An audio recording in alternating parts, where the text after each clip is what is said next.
So,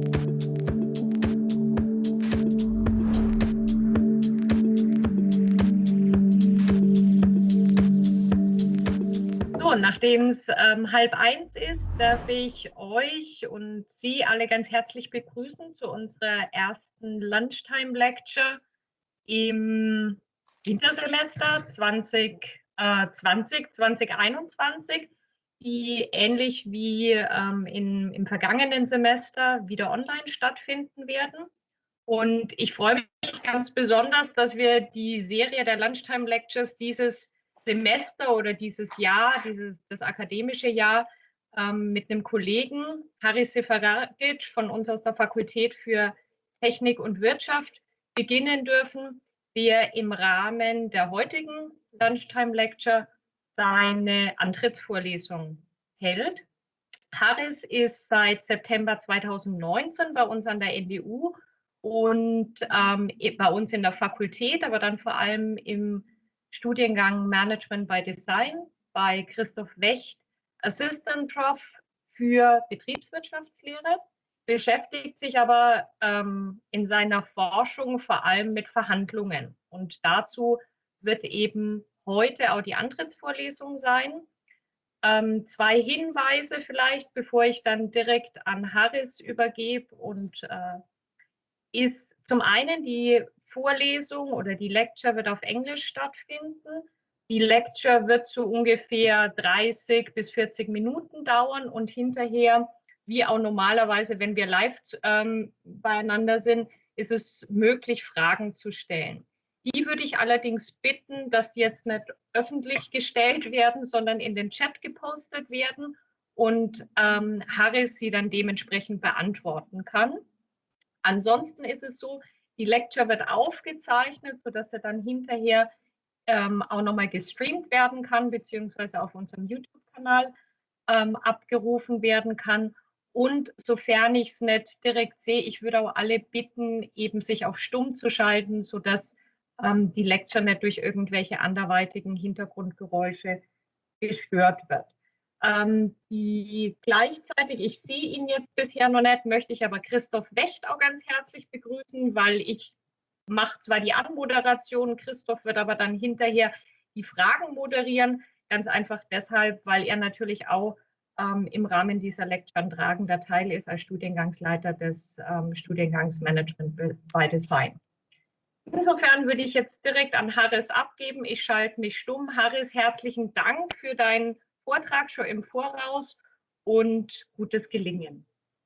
Ja, danke, Beate, für die Einführung bzw. Einleitung. Ich werde dann auch auf Englisch wechseln. So, welcome to this presentation. I will, after this brief introduction, I would like to start talking about the topic immediately. So today's presentation is about framing in negotiation. So let's start with the basics. So what's framing? And on the second slide, you see a definition. So framing casts the same information, so it's either the same information or equivalent information in different ways. Now, maybe the easier way to think about it is through examples. I will show you now, there are different types of framing. And I will show you the three most basic types of framing. So the first type is attribute framing. Here, substantively equivalent options are described using different attributes. So attribute framing, here the framing effect is usually created by the manipulation of a single attribute. And the focus of attribute framing is on the evaluation of options that contain the manipulated attribute. For example, you could label beef as ground beef, you could label ground beef as beef that is 75% lean, or you could label ground beef as beef that is 25% fat. Substantively, both are equivalent. And in one study, people were even allowed to taste the beef. One was labeled with statement A, the other was labeled with statement B. And people were asked whether it was greasy or how greasy it was, and they were also asked which one tasted better. Of course, the beef was the same, but people consistently rated the one that was labeled A ground beef, which is 75% lean, as better tasting and even as less greasy. So that's attribute framing. Now, another type of framing is goal framing. With goal framing, the goal framing is often studied in the context of persuasive, of persuasion and of persuasive communication. And here we are, well, here a message stresses either the positive consequences of performing an act or the negative consequences of not performing the act in order to achieve a particular goal. And the statements here are taken from a real campaign that was conducted in the 1990s in the US to increase breast cancer awareness. So there are two options. You could say, research shows that women who do breast self-examination have an increased chance of finding a tumor in the early, more treatable stage of the disease. Or you could say, statement B, research shows that women who don't do breast self-examination have a decreased chance of finding a tumor in the early, more treatable stage of the disease. And most studies that deal with goal framing find that statements that focus on the negative consequence work better. They have more persuasive power. So here, statement B, here it was shown that statement B had more persuasive power. And a third type of framing, which is especially relevant in negotiation, is gain-loss framing. In gain-loss framing, an outcome is presented as a gain or as a loss, depending on your reference point. So you 1/4 of people will survive an attack, or you could say that 3/4 of people will perish in the attack. Substantively, of course, both is the same. It depends on what your reference point is. So that's different types of framing. Now, maybe let's look at what a framing effect is. I've shown you that framing casts the same or equivalent information in different ways. Now, what is a framing effect? If you remember the examples that I've just shown you, we have a framing effect, or we would say that there is a framing effect if people respond differently to different but objectively equivalent descriptions of the same problem. Or, different formulation, if changes in the presentation of an issue or an event produce changes of opinion. And research has found framing effects in different areas, for example, in consumer behavior, in marketing, medical decision-making, and other areas as well. And of course, framing is also relevant in negotiation because it can make negotiators behave in irrational ways. Now, you know from the title that I am interested in framing in negotiation. But maybe I would like very briefly to provide a motivation for this topic. Why are we interested in framing in negotiation? So early bargaining theory or early research on negotiation was primarily based on economic choice and utility theory, with the idea that negotiators are rational agents and that their negotiators' decisions need to be in accordance with normative models. And now, with Herbert Simon in the 1960s and later with Daniel Kahneman, who is also famous for receiving the Nobel Prize, and Amos Tversky, scholars accepted the idea that human decision makers, negotiation scholars, accepted the idea that human decision makers are not rational. They lack the ability, and they also, in most cases, lack the information to perform rational analysis. And they rather make their decisions based on the use of heuristics and rules of thumb. So the perceptions of negotiators differ greatly. In reality, they differ greatly from rational economic analysis. And so we have moved away from looking at normative models and trying to give advice based on normative models. So we have moved away from this idea of investigating how negotiators should decide, because it's unrealistic. And we have moved more towards the idea of looking at how are negotiators most likely to decide, and why do they deviate from rational models? That's what we are interested in here, and that's what we are interested here in terms of framing. There are many different cognitive biases that can lead to negotiators behaving in irrational ways, and framing is one of them. So we are interested in, that's the research question if you want, and I will show you a more precise version of the research question later. What are the effects of framing in negotiation? Now,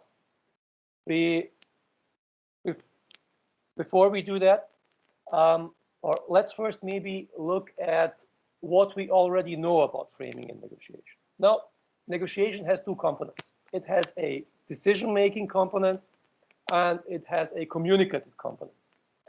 And maybe let's look at what we already know about framing, first with respect to this area of decision-making, and then with the area of communication, because both are entangled in negotiation. So if we focus on framing in choice and decision-making, I already mentioned that gain-loss framing is very prevalent and very important. And research here consistently finds that holding a loss frame, so what does it mean to hold a loss frame? If I have a loss frame, I believe that what has been offered to me is a loss. So I have such a reference point that I believe that what you offer to me is a loss for me. And if people have a loss frame, they usually cooperate less. They are less likely to make concessions, and altogether the rates of impasse are higher. So the chance that there will be no agreement is higher. Even mediators. So mediators are usually educated negotiators, trained negotiators, experienced negotiators, whose job it is to help people in crafting deals and help people in finding common grounds. In many cases, that would be lawyers. Even mediators are affected by framing. Studies have shown that mediators prefer the negotiator who has a loss frame. So mediators prefer the person who communicates that he or she that what is being offered to the person is a loss. So if I say out loud to the counterpart and to the mediator that what has been offered to me is a loss, then the mediator is more likely to favor me versus the other party in the negotiation. And interestingly, if both parties have a loss frame, then mediators try harder, and then they actually offer more efficient agreements. So that's gain-loss frame. And another type of framing that's relevant in decision-making is, or another group of studies in this area that has received a lot of attention, focuses on the use of labels. And the use of labels very much affects the negotiator's behavior. So many studies have shown that people behave differently depending on how you label an interaction. For example, you could label an interaction international negotiation versus economic bargaining. Or you could label it joint problem solving versus bargaining. And if you label it joint problem solving, then people are more likely to behave in cooperative ways. You could label something as an opportunity for asking versus an opportunity to negotiate. And here in this study, it's very interesting. It seems that if you label it opportunity for asking, the study finds that women are more likely to engage versus if you label it opportunity to negotiate. And the difference for men is smaller. And of course, also, it makes a difference how you label the counterpart, how you label the other party in a negotiation, whether you say that it's a partner or whether you say it's an opponent. So that's a bit of research from this stream, from the decision-making stream. Now, I told you before, or I mentioned before, that negotiation basically has two components, a decision-making and choice component, but also this communicative component. And research within this communicative stream is very diverse. So I'll show you one study as an example.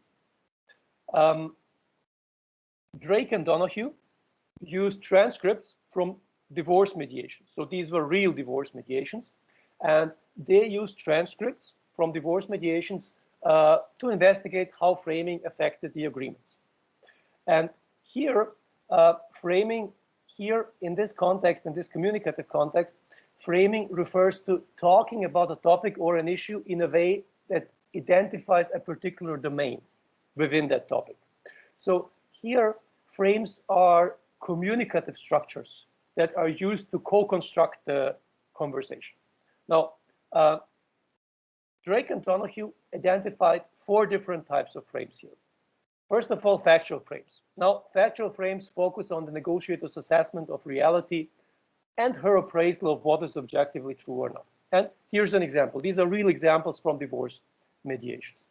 Factual frame would be, my attorney tells me I have legal custody. Then we have interest-based frames. Interest-based frames refer to future desires and aspirations. I would like the kids to be with me on their birthdays. Then we have value-based frames. Value-based frames refer to norms about what is right or what is wrong. Here, one person said, living in that kind of neighborhood is not good for my kid. And we have relational frames. And relational frames focus on the relationship between the disputants, on the relationship between husband and wife, in this case. And now, what do they find? Drake and Donoghue find that there's a positive relationship between frame convergence and frequency of agreements. In other words, if people use the same frame, they are more likely to find an agreement. So if both husband and wife, or both soon-to-be ex-husband and ex-wife, use a factual frame, if both use a factual frame, they are more likely to agree, in comparison to a situation where one uses a factual frame and the other uses, for example, an interest-based frame. Interestingly, it didn't matter which frame it was. So convergence on a particular type of frame was not related to the number of agreements. So it was not more efficient to use factual frames, and it was not more efficient to use value-based frames. It was just important that both use the same frame. Now, that's one example of communicative frame. Now, I'm interested in language frame. So negotiation is a communicative exchange, and language is critical, of course, for the successful management of the negotiation. Now, of course, language is the primary instrument for social interaction, and negotiators use language to comprehend others' messages and to make sense of complex situations. However, for our purposes here, it's important to acknowledge that language is much more than just an instrument for communication. Negotiators do not primarily use language to make accurate representations of perceived objects, but they use language to accomplish things. So language, for us here, this performative component of language is important. Language is not only expressive or about something, but it also serves a social function and does something.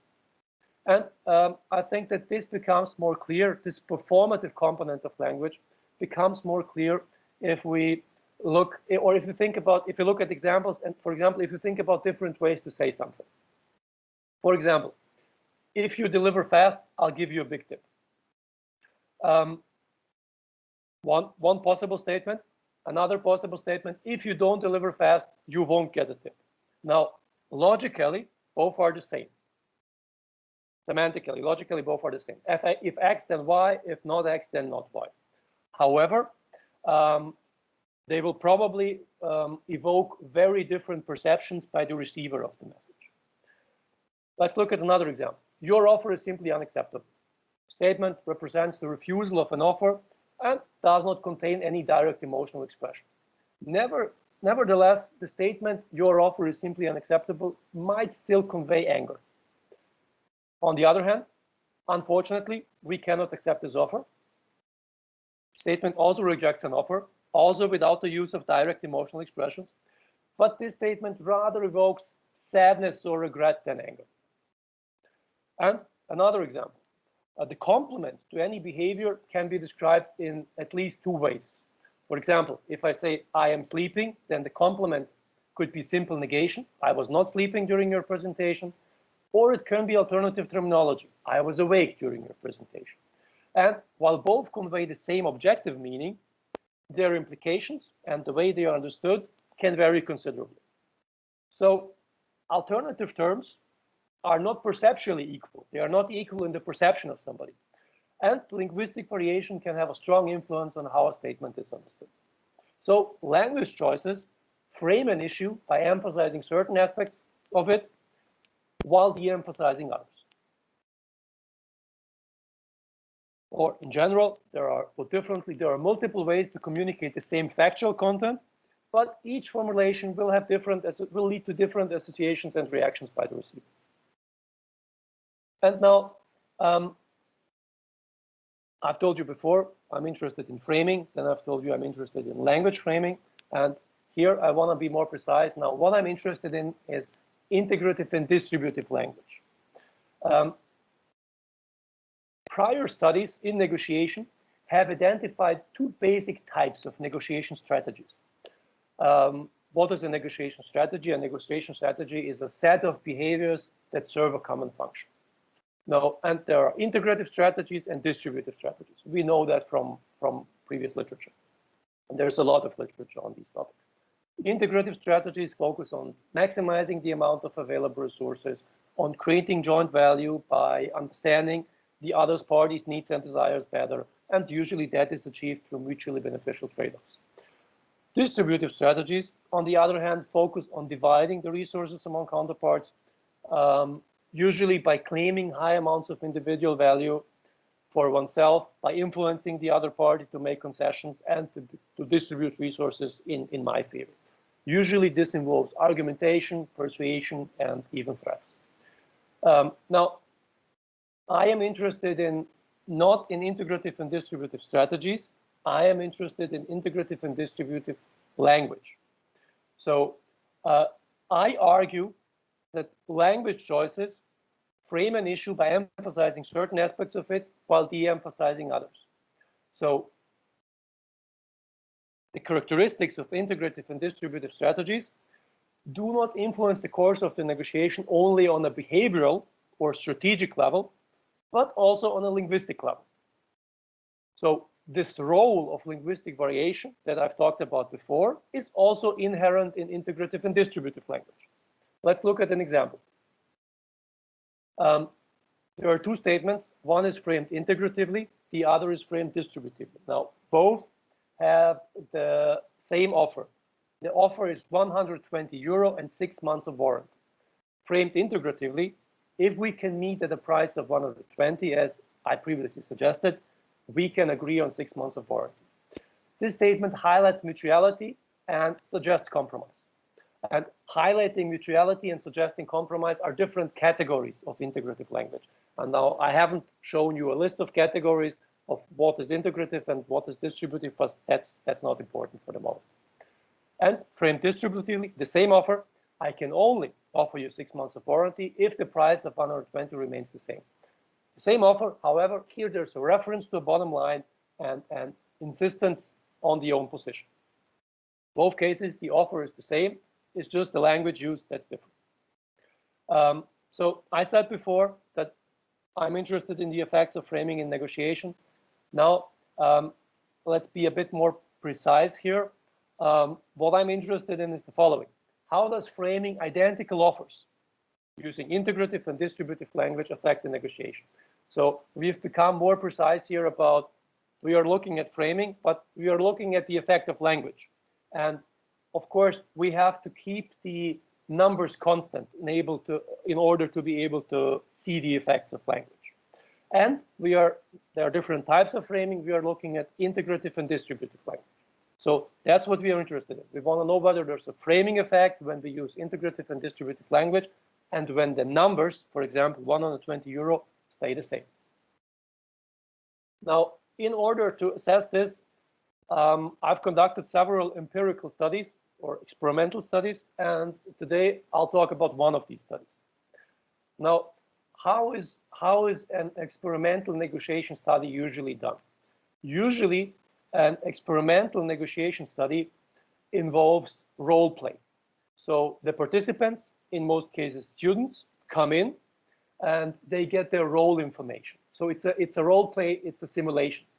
Participants would get role information in written form, usually 2 or 3 pages, and the role information starts like that. You are Mr. X, you work for company A, you are the sales agent of that company. You need to deal with the supplier of the company, and so on.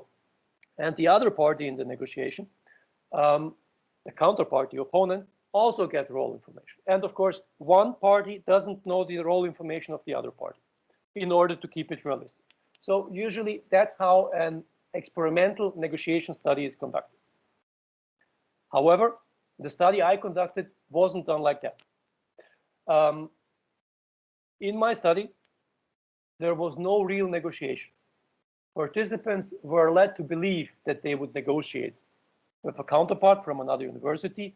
They thought that they would use Skype and the chat function of Skype to talk to a student from another university, but in fact they didn't. In fact, they received pre-formulated messages sent by the researcher, sent by me and my colleagues. Now, at this point, I just want to acknowledge that the dignity and safety of participants in such a study is the highest priority.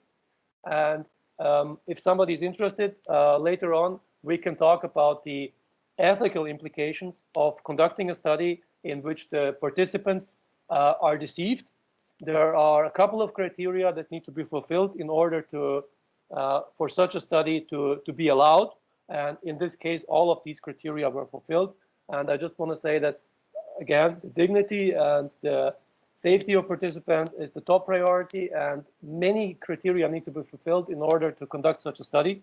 And only if you cannot do it differently, and if other criteria are fulfilled as well, it makes sense to conduct such a study where people are deceived. And in this case, there was no other way to do it. So participants received pre-formulated messages sent by me and my colleagues. Now, 76 graduate students who also took a negotiation course participated in the study. The students were not from the NDU. We have split the participants in two groups. One group of participants only received integratively formulated messages. That's the integrative group. They only received integrative formulated messages.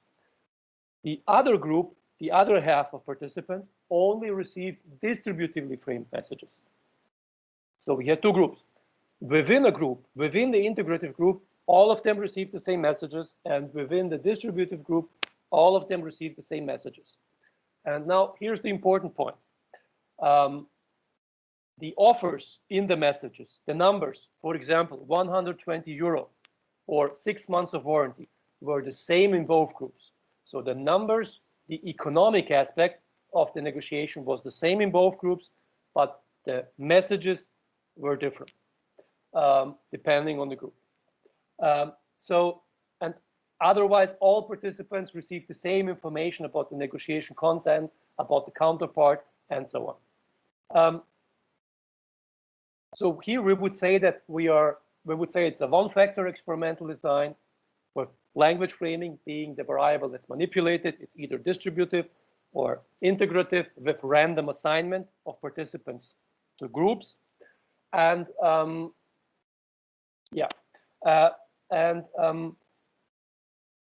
the study was 76 graduate students participated in the study, and they participated for bonus points and participation in lottery. And to make it more realistic, the number of bonus points they received also depended. They thought that the number of bonus points that they would receive also depended on their outcome. So they did have an incentive to do it seriously and to take the task seriously. So we are keeping the economic aspect constant while varying the way messages are framed using integrative and distributive language. Now, how did the study look like? Negotiations are scheduled. The student comes in.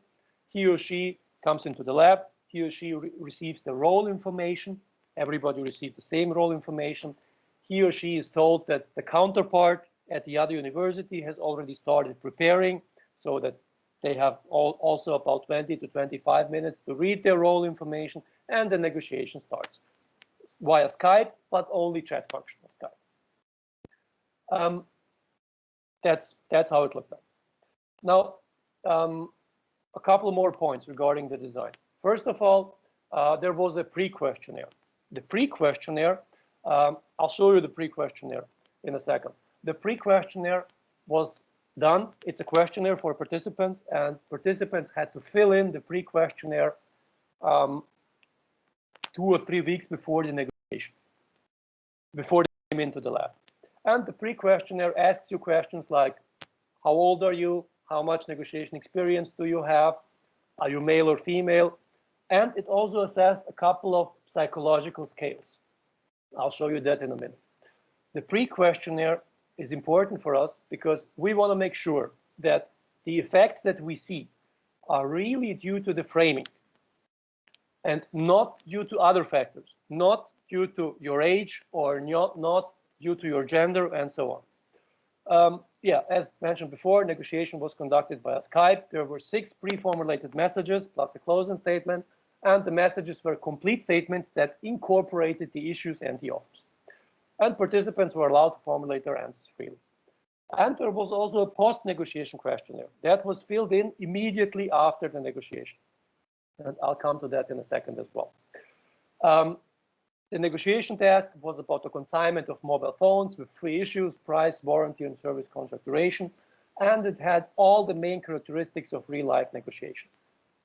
Or what we would say, it's a simulation, of course, but it had the characteristics of real-life negotiation. There could be multiple issues occurring in utility, a typical offer-counter-offer exchange, and no information about the counterpart's utilities. So you do not know your counterpart's priorities. You do not know what issue is most important for him or her. Yeah, in such a study, so I've told you before, we are interested in whether there's a framing effect with integrative and distributive language. Now, what are the outcome variables? What are the dependent variables? We have two sets of variables. First of all, we have the offers and concessions made in the negotiation. That's the economic aspect. That's what I would refer to as the economic aspect of the negotiation. We are looking at whether language framing affects the offers that you make and the concessions that you make throughout the negotiation. And the second set of outcome variables or dependent variables, outcome variables, that's the variables that we are interested in. That's the variables that we want to see a difference in if there is a framing effect. Now, the second set of outcome variables focuses on perceived negotiation outcomes. Perceived negotiation outcomes are also often called subjective negotiation outcomes or social psychological negotiation outcomes. Here, so we have the numbers, the offers and concessions, the economic part, and we have the perceived negotiation outcomes. And here we had 4 different questionnaires. The subjective value inventory that focuses on your feelings. Then we assessed your satisfaction, whether after the negotiation, the participants were asked, how satisfied are you with the outcome? How do you feel about the process? How do you see possible future negotiations with the counterpart? Do you believe that you've been treated fairly? Do you believe that the communication quality was good? Did you feel comfortable talking to the other party? And so on. Now, these are perceived outcomes. And each participant filled in these questions. That's the variables that we are interested in, the dependent variables. Now, we also included several control variables. What are the control variables? The control variables are, as mentioned before, demographics, for example, your age or your gender. However, here we also included a couple of psychological scales. What do I mean by psychological scales? Questionnaires, validated questionnaires from literature, tested and validated questionnaires from literature that look at personality traits. Why do we need the control variables? We need them because we want to make sure that the effects that we observe are related to the language framing. We want to make sure that they are not due to participants' characteristics. For example, your age, for example, your decision-making style, which could be rational or intuitive, or your conflict management style. And that's things that we looked at through the control variables. Now, when did we do this? In the pre-questionnaire. I told you that there was a pre-questionnaire that was conducted 2 or 3 weeks before the negotiations took place, and here people filled in all these questionnaires. And of course, these variables are then used statistically. That's how you would make sure that there is no influence of gender. You do it statistically in a regression analysis. Yeah, here very briefly, let's look at maybe the example. These are parts of messages. Let's look at the top example here. I've shown you one brief example, but let's take a look at this one as well. The same offer, a price of 115, 7 months of warranty, and 8 months of service. In both cases, left and right, but on the left, framed integratively, on the right, framed distributively. On the left, my starting offer is a price of 150, 7 months of warranty and 8 months of service. However, I have some flexibility to negotiate this offer with you. Let me know what you think about it. The statement highlights flexibility and I wish to come closer. These are integrative categories. And then the distributively framed statement with the same offer. My offer is a price of 115, 7 months of warranty and 8 months of service. Could you make me a counter offer? As we are dealing with many suppliers, we expect a good counter offer from you. No, these were parts of the statements. Let's move on here. We don't need to go to the second one, I think. Now, I've started by saying that we are interested in the effects of framing in negotiation. Then I told you we are interested in integrative and distributive language framing, and we are looking at how does framing identical offers using integrative and distributive language affect the negotiation. Now, let's be a bit more precise here, and that's the last time I'm doing that. The real research question, the full research question here is, how does framing identical offers using integrative and distributive language affect not just the negotiation, but the negotiation process, the perceived negotiation outcomes, how you felt about the negotiation, and the substantive negotiation outcomes, the economic negotiation outcomes, the offers and the concessions. Let's look at the results. Now, in order to analyze the data, I conducted independent samples, t-tests, and bootstrapped regression analyses with the control variables. However, I think we do not need to go into the numbers. I'll summarize the results for you here briefly. So distributive language leads to lower levels of satisfaction regarding the negotiation process, regarding the outcome, and regarding the relationship with the counterpart. It leads to lower levels of fairness, perceived fairness, of course. It leads to lower levels of perceived communication quality. Of course, communication quality was the same, but the perceived communication quality was lower for those who received distributive language messages. And distributive language also led to higher initial offers, but also higher overall concessions. That's the results of this study. Now, let's look at the conclusions. Let's look at what we can conclude from this study. And of course, many more studies are necessary to make very bold statements, and there are a couple of limitations here that we can address later if you want, but I'll just tell you briefly the conclusion. So first of all, the first conclusion here is there is a framing effect. There is a language framing effect, and there is an integrative versus distributive language framing effect. Integrative and distributive language frames identical offers differently and evokes different perceptions on the one hand in the negotiators, and also different decisions in the negotiators on the other hand. Now, the perceptions are how I feel, and the decisions are what are the offers that I'm making. So what we can conclude here is, the big conclusion here is not only what negotiators say matters, but also how they say it matters. And here I would like to refer back to the title, which was Framing and Negotiation, Words versus Numbers.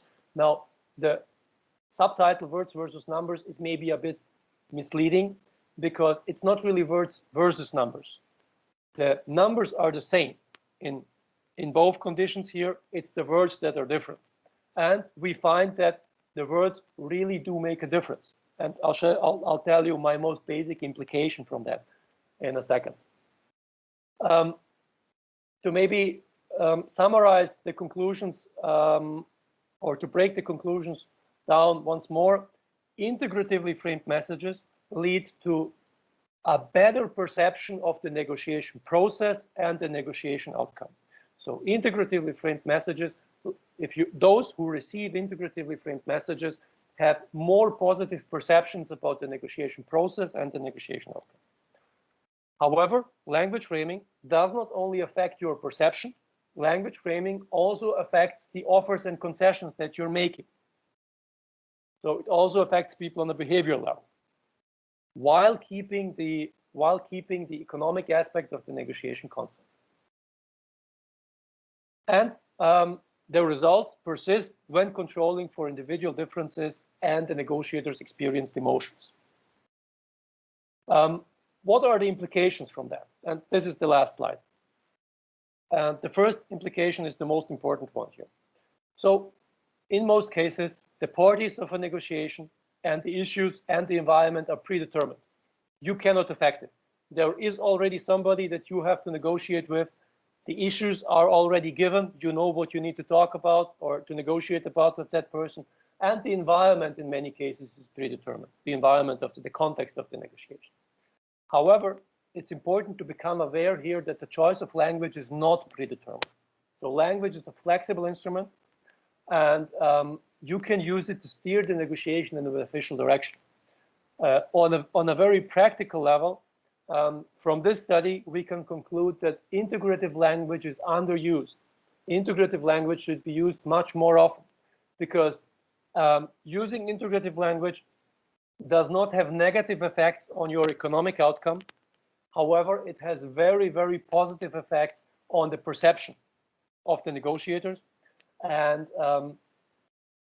positive perceived outcomes, positive relational outcomes, of course, are very valuable in themselves, but also might lead to, in future negotiations with the same counterpart, they might lead to establishing trust, they might lead to establishing a relationship, and they might lead to beneficial economic outcomes in the future.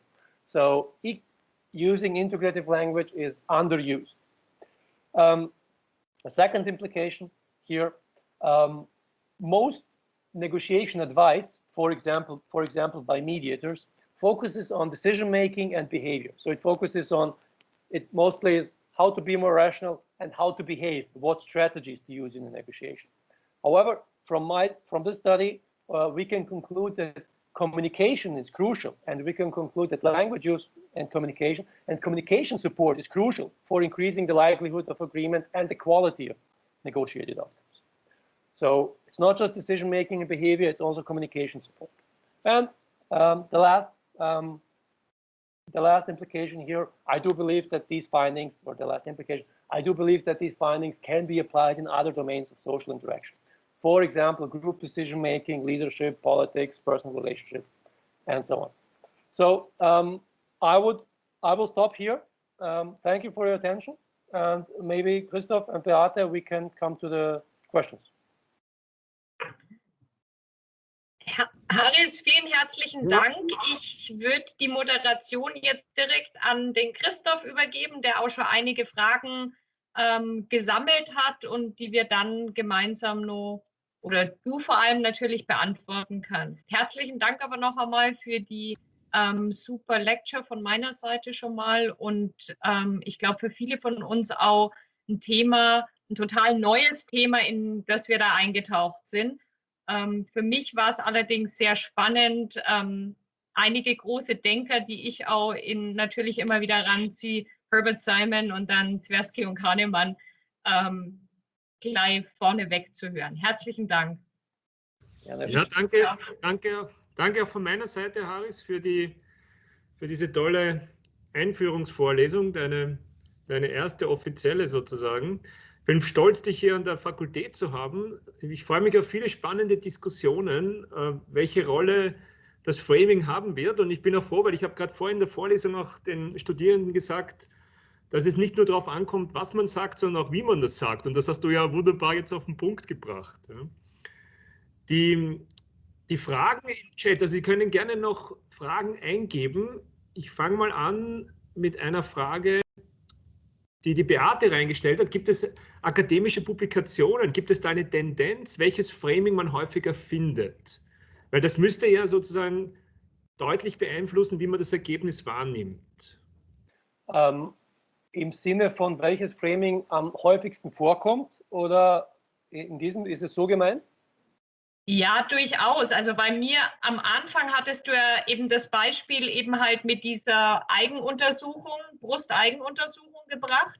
Und mir wurde zum ersten Mal klar, dass wenn ich jetzt ein Paper schreibe, dass ich natürlich unbewusst, weil ich davon überhaupt nicht wusste, die Leute natürlich oder den Leser, sofern es überhaupt jemand liest, in eine Richtung frame. Und deswegen habe ich mir gedacht, naja, weiß man da überhaupt was drüber, ob es eben da eine Tendenz gibt? Also über eine grundsätzliche Tendenz wüsste ich jetzt nichts, also sozusagen eine in der breiten Masse sozusagen oder eine generische. Darüber wüsste ich nichts. Es ist auch so, dass die meisten Leute zum Beispiel, wenn wir jetzt an das Goal Framing denken und an das Beispiel hier, die meisten, also Framing ist etwas, was sehr oft auch unbewusst stattfindet. Das heißt, wir denken nicht viel über unsere Formulierungen nach und die Formulierungen, die wir lesen, beeinflussen uns zwar, aber sie beeinflussen uns unterbewusst. Wir sind uns außer wir denken an Framing, nicht darüber im Klaren, dass hier ein Beeinflussungsprozess stattfindet. Und ich würde mal sagen, dass jetzt, wenn wir über ein generelles Publikum sprechen, die meisten wahrscheinlich jetzt nicht Bescheid wüssten, und ich wüsste es auch nicht, ohne die Studien gelesen zu haben, welches Framing jetzt sozusagen die stärkere Wirkung hat. Und eben in diesem Beispiel beim Goal Framing ist es das negative Framing. Also die Leute reagieren stärker auf die negativen Auswirkungen. Sie werden es eher machen, wenn die negativen Auswirkungen im Vordergrund stehen. Und das kann man, weil du hast ja auch vorher Kahnemann erwähnt, das kann man auch sehen, denn es gibt ja auch von Kahnemann zum Beispiel dieses Konzept der Loss Aversion. Und die Idee, dass die Nutzenfunktion nicht symmetrisch ist, was Gewinne und Verluste angeht. Und das kann man durchaus, und das macht Kahnemann auch, da kann man durchaus einen Link dazu schlagen, weil sich Menschen einfach anders verhalten, wenn es und weniger, also es gibt unterschiedliche Stunden, aber auf alle Fälle sagen wir mal anders verhalten, wenn es um Verluste geht, als wenn es um Gewinne geht. Und wenn etwas als Verlust dargestellt wird, dann sind sie eben hier eher bereit, eine Aktion zu unternehmen. Und welche Rolle spielt da die Kultur? Welche Rolle spielt da das Umfeld? Also ich meine, so auf den Punkt gebracht, integrative Sprache ist wichtig und vorteilhaft. Würde ich das jetzt mal zusammenfassen? Gilt das überall? Gilt das in Asien? Gilt das in Europa? Gilt das in Afrika? Oder sind diese Studien dann eigentlich beschränkt auf das Umfeld, in dem sie, also die Ergebnisse, die Konsequenzen, beschränken sich die dann auf das Umfeld, in dem die Studien stattgefunden haben? Also grundsätzlich, es ist leider so, dass die meisten Studien im Management und in der Psychologie mit Teilnehmern gemacht werden, die entweder aus den USA kommen oder aus Europa kommen. Das heißt, der Großteil der Studien oder der Großteil der Studienteilnehmer kommt aus diesen, kulturell gesehen, also lebt in diesen Bereichen in dem Zeitpunkt, wo die Studie gemacht wird. Natürlich kann es trotzdem, die Diversität kann trotzdem recht groß sein innerhalb der Gruppen. Studien zu Verhandlungen zwischen unterschiedlichen Kulturen gibt es viele. Allerdings ist da auch ein Fokus auf ganz bestimmte Länder. Ich würde sagen, in der Verhandlungsliteratur, die meisten Studien gibt es zu Verhandlungen zwischen Verhandlern aus Japan und Verhandlern aus den USA. Also das ist ein Thema, das sehr oft aufgegriffen wird und das sehr oft untersucht wird. Und da gibt es durchaus kulturell große Unterschiede, was als sozusagen, welche Vorstellungen man davon hat, wie eine Verhandlung ablaufen sollte. Ich würde sagen, dass die Framing an sich ist ein individuelles Konzept und Framing als Framing ist der Sprache, ist implizit oder inhärent in der Sprache. Das heißt, Framing wird wahrscheinlich sowieso wirken. Ich könnte dir jetzt aber nicht sagen, oder ich würde mich jetzt nicht trauen, eine starke Aussage dazu zu machen, wie Framing, wie jetzt die Unterschiede zwischen integrativer und distributiver Sprache sein könnten zwischen Japanern und US-Amerikanern zum Beispiel. Und ob überall diese Effekte gleich stark sind, das wäre interessant. Also auch wie die Sprachen aufgebaut sind, wie die Hierarchien in der Gesellschaft sind, also dieses ganze soziokulturelle Umfeld könnte ich mir Einfluss auf die Effekte des Framings. Also die treten wahrscheinlich überall auf, aber sind vielleicht überall nicht gleich stark. Das sehe ich auch so. Beziehungsweise ich glaube, die Framing an sich wird überall gleich stark sein, nur es gibt ja unterschiedliche Framing-Manipulationen und das wird sich ändern. Das heißt, ich habe jetzt hier diese Integrative versus Distributive Manipulation drinnen, die könnte durchaus anders sein in anderen Kulturkreisen. Und Attribute Framing zum Beispiel wird wiederum wieder mit Beef is 75% Fat oder Beef is 25% Lean. Das könnte wiederum auch andere Effekte in anderen Kulturkreisen haben. Also es wird stark von dem abhängen, was eigentlich geframed wird, würde ich sagen. Auf Kultur selbst bin ich in dieser Studie nicht eingegangen, aber wenn man sich die Kontrollvariablen ansieht, sind doch recht viele Variablen drinnen, die, man sieht das hier auf Slide 15, sind doch recht viele Variablen drinnen, die auf individueller Ebene existieren. Kultur ist schwierig, weil Kultur sehr, sehr lange Fragebögen hat. Und auch die schon waren sehr lang und man kann das dann den Teilnehmern nicht zumuten, dass die auch noch einen Fragebogen zur Kultur ausfüllen, weil die eben recht lang sind. Ja, das passt ganz gut zu der Frage 2 von der Beate, weil die hat nochmal gefragt, ob du ein bisschen mehr reingehen könntest in die Tiefe, was dieses Kontrollieren der Experimente betrifft. Wie stellt man sicher, dass alle Teilnehmerinnen und Teilnehmer dieselben Bedingungen haben? Ja, also was wir hier wollen, idealerweise in einer experimentellen Studie, wollen wir nur, dass die manipulierte Variable, und manipuliert, das Wort verwende ich jetzt im experimentellen Kontext, nicht mit irgendwie einer negativen Konnotation, man manipuliert eine Variable. Die Variable, die wir hier manipulieren, ist die Sprache. Die ist entweder integrativ oder distributiv. Ja. Und dann werden die Teilnehmer randomly, also zufällig, diesen zwei Gruppen zugeteilt. Entweder integrativ oder distributiv. Hier ist es ein Between Participants Design. Das heißt, es ist ein Design, in dem ein Teilnehmer entweder in der einen oder in der anderen Gruppe ist. Ja. Es ist dann so, dass die unterschiedlichen Kontrollvariablen erfasst werden und die Kontrollvariablen es gibt unterschiedliche Möglichkeiten, es zu machen. Was man grundsätzlich möchte vom experimentellen Design her, man möchte idealerweise, dass alles andere gleich ist. Es soll nur die Manipulation unterschiedlich sein, Sprache, alles andere soll konstant gehalten werden. Das heißt, und das haben wir nach Möglichkeit auch gemacht. Alle bekommen denselben Case, alle bekommen gleich viel Zeit, alle haben von mir genau die gleichen Instruktionen bekommen. Sie haben jetzt 20 Minuten, das zu lesen. Also ich habe mir das wirklich sozusagen, ich wollte die Leute auch nicht framen in dem, was ich sage. Das heißt, ich habe das mehr oder weniger auswendig gelernt und den Leuten dann auch immer dasselbe erzählt, und zwar jedem dasselbe erzählt. Naja, das ist einmal der experimentelle Kontext. Und was man dann natürlich schauen möchte, ist, man möchte sicherstellen, dass die Unterschiede, die man am Ende sieht, zum Beispiel die integrative Messages bekommen, sind zufriedener. Man möchte sicher sein, dass diese Unterschiede wirklich aufgrund der Sprache hervortreten und nicht aufgrund individueller Charakteristika. Naja, und dazu muss man die individuellen Charakteristika der Leute erfassen, zum Beispiel ihren Decision-Making-Style. Es gibt diesen von Scott und Bruce, diesen General Decision-Making-Style Scale. Es ist ein Fragebogen, in dem erfasst wird, ob jemand eher intuitiv entscheidet oder eher rational entscheidet.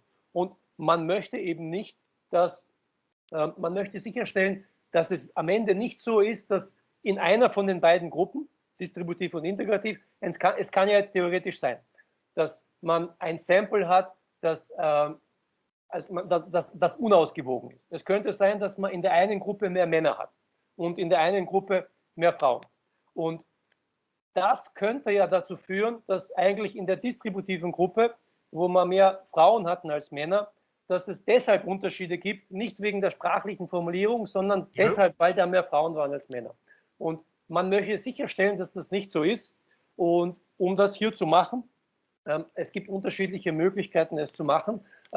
Man kann einerseits, also statistisch gesehen sind es zwei Möglichkeiten, wenn man auf Independent Samples T-Test geht, also das heißt T-Tests zwischen zwei unabhängigen Gruppen, dann würde man sich für all diese Kontrollvariablen anschauen, bevor man die T-Tests für die Outcome-Variablen macht, für die Dependent Variables, würde man sich bei den Kontrollvariablen anschauen, ob es da Unterschiede in diesen Kontrollvariablen zwischen den beiden Gruppen gibt. Das heißt, genauso wie man T-Tests rechnen würde, Independent Samples T-Tests rechnen würde für die Dependent Variables, würde man es vorher schon für die Control Variables rechnen und dann sehen, okay, der Durchschnittswert für den Decision-Making-Style zum Beispiel ist anders, ist signifikant anders in der einen Gruppe, in der distributiven Gruppe, als in der integrativen.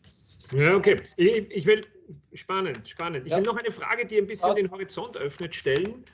Was mir so in den Sinn gekommen ist, als ich dir zugehört habe. Werden diese Erkenntnisse eigentlich auch verwendet, um Algorithmen zu programmieren, um Artificial Intelligence sozusagen, die interagiert ja mit uns. Und die kann ich ja in die eine oder andere Richtung programmieren, dass sie entweder so oder so framed. Das hat eigentlich wahnsinnige Konsequenzen, wenn man sich das überlegt. Ja, wir wissen ja, dass die Algorithmen nicht neutral sind. Wir wissen ja, dass unsere, wenn man so will, Vorurteile in diese Algorithmen einfließen. Da müsste doch Framing ein ganz wesentlicher Punkt sein, den man berücksichtigen muss, wenn man Artificial Intelligence, sage ich mal, Interaktionen mit dem Menschen programmiert, oder? Weißt du was darüber? Fließt das da ein? Also im Großen und Ganzen, ob es jetzt bei Algorithmen mit einfließt, die mit Verhandlungen selbst nichts zu tun haben, weiß ich nicht. Ich kann dir sagen, dass es heute nicht mehr, aber es gab so vor 20 Jahren die ersten Ideen, dass man so Negotiation Support Systems macht. Ja. Also Software, die einen bei Verhandlungen unterstützen würden. Und da gibt es zum Beispiel eine Software, die heißt Negoist, die experimentell verwendet wurde, aber eigentlich auch nur im wissenschaftlichen Kontext, nicht in der Wirtschaft. Und es gibt eine andere von der Uni Hohenheim, von der Frau Professor Schob, auch. Allerdings ist es so, dass diese Software primär Decision Support liefern. Das heißt, die sind nicht so ausgereift, dass die sich auf die Kommunikation selbst analysieren können. Die fokussieren sich primär auf die Entscheidungen, beziehungsweise sozusagen auf die Nutzenmaximierung, weil man in den meisten Fällen dann irgendwie eine Nutzenfunktion im Hintergrund hat oder zumindest eine Payoff-Matrix im Hintergrund hat. Ja, das ist spannend. Was gibt mir das System für eine Antwort? Also nicht nur bei den Verhandlungen. Ich finde das für jede Art von Kommunikation, wenn ich mit was weiß ich, Alexa oder Siri spreche, sind ja die Antworten in irgendeiner Form formuliert. Ja? Und die könnten halt natürlich distributiv oder integrativ geframed sein. Ist mir jetzt bewusst geworden. Ich muss ja mal drauf aufpassen. Ja? Um ehrlich zu sein, ich habe auch nicht drauf geachtet. Ja. Ja. Okay. Ich noch eine kurze Frage, weil du das diese Unterschiede zwischen Frauen und Männern, das möchte ich noch kurz in den Raum werfen. Kann man sagen, es gibt bessere oder schlechtere Verhandelnde?